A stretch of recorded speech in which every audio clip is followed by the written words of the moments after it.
Bom dia. A relação da gastronomia com a Igreja Católica é muito intensa.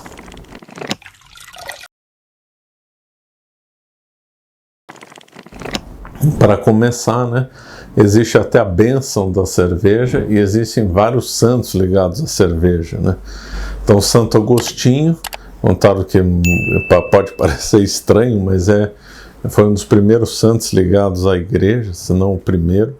Santo Adriano, Santo Arnaldo, Santo Arnulfo de Metz, São Venceslau e também, curiosamente, Santa Hildegard von Bingen, que era uma grande estudiosa da Idade Média, tem vários trabalhos associados a ela e também ela era uma cervejeira, olha que curioso. Então, a cerveja e a igreja sempre ficaram juntas, várias produções e mosteiros, até hoje, nós temos uma das melhores cervejas do mundo, são ligadas a mosteiros. Então, do lado da cerveja é intenso. Do lado do vinho, obviamente também porque o vinho é matéria da Eucaristia. Então, havia muitos vinhedos, uma intensa atividade de viticultura para produção de vinhos para missa.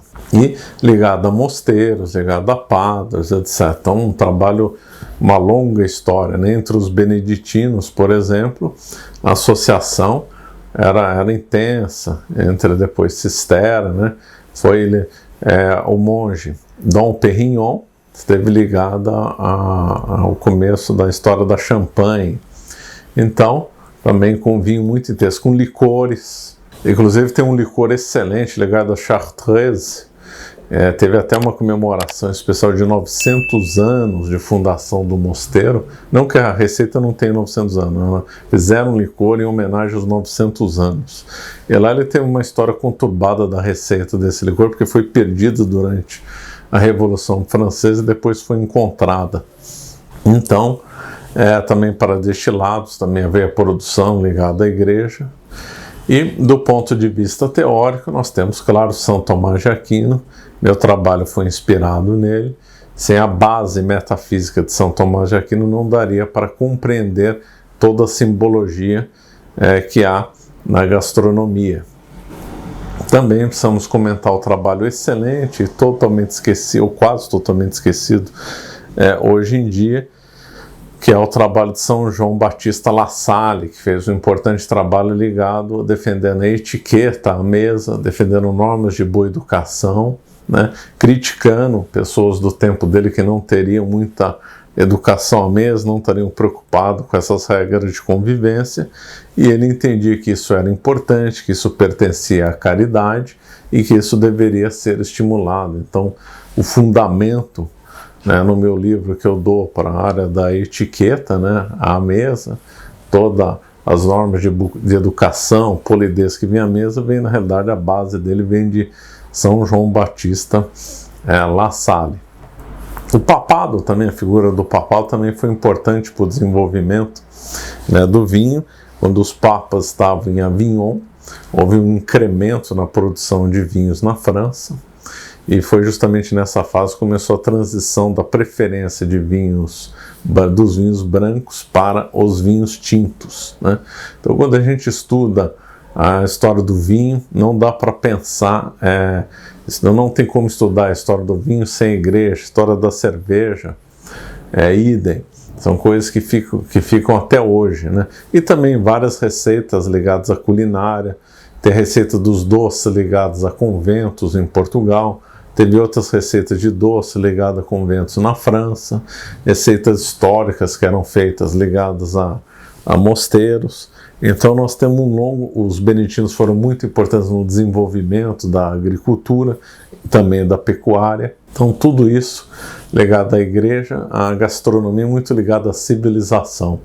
E como a Igreja Católica foi a mentora da civilização, então parece claro que a Igreja Católica estimulava a boa comida, a boa bebida e a vários santos associados a isso.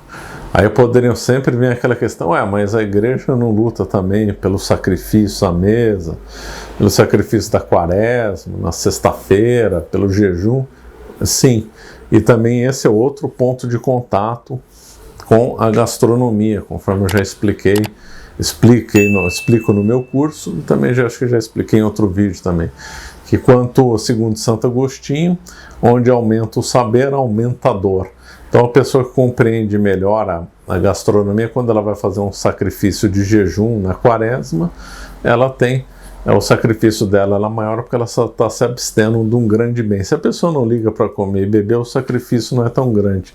Mas uma pessoa que valoriza, que entende, aí tende a ser um sacrifício maior. Então até nisso, também o jejum e a quaresma se ligam, a relação entre gastronomia e a doutrina da igreja. Também a questão da gula também é ligada a isso, conforme eu já comentei também em outras aulas e vídeos, que quanto melhor a comida, melhor o nível da comida, ajuda a impedir, ou pelo menos refreia a gula, porque a gula não é só comer muito, a gula é comer com avidez, comer fora de horário, né, comer bastante. Então, a pessoa que tem ordenação na alimentação, ela tende a repelir mais facilmente a gula. Agora, o mundo do fast food, o mundo que não tem horário, o mundo dos jovens que assistem em frente à televisão é uma porta aberta, né, para a gula, para comer desenfreadamente, comer com avidez, enquanto que se vê uma refeição com ritual, com etiqueta, acaba impedindo essa relação da gula. Então tudo se encaixa com a doutrina católica. Pela cultura, desenvolvimento de bons vinhos, boas cervejas, boas sobremesas, pratos, licores. Depois, o sacrifício, sexta-feira, da quaresma, que conforme eu falei, quem aumenta o saber, aumenta a dor. E também o impedimento, né, ou pelo menos evitar ou diminuir a gula, com normas de boa educação, comidas melhores, né, já que o homem tem mais fome de qualidade do que de quantidade.